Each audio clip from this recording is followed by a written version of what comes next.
Hello guys, welcome back to my another video.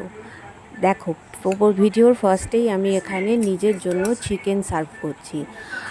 চিকেনটা আমার মা রান্না করে গিয়েছিল। আমার মা এই দিন বাড়ি ছিল না, আর মা চিকেনটা রান্না করে গিয়েছিল। আমি মা বাড়ি না থাকলে কিছু না কিছু আইটেম নিজের জন্য বানানোর ট্রাই করি।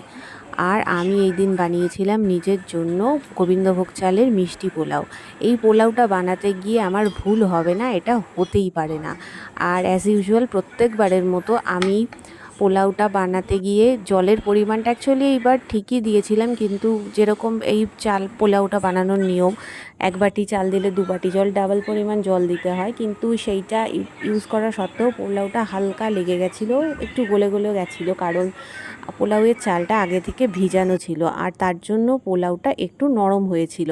আর এতে আমি কাজু কিশমিশ অ্যাড করব ভেবেছিলাম, যেটা একদম ভুলে গিয়েছি, একেবারে রান্নার শেষে মনে পড়েছে। এগুলো এতগুলো ভুল হওয়া সত্ত্বেও পোলাওটা কিন্তু চিকেনটা দিয়ে খেতে খুব ভালো লাগছিল, কারণ চিকেনটা বানানো হয়েছিল খুবই ভালো, আর পোলাওয়ের টেস্টটাও বেশ ভালোই ছিল। একটু জাস্ট চালটা গলে গেছিলো, সেটা কোনো ম্যাটার করেনি।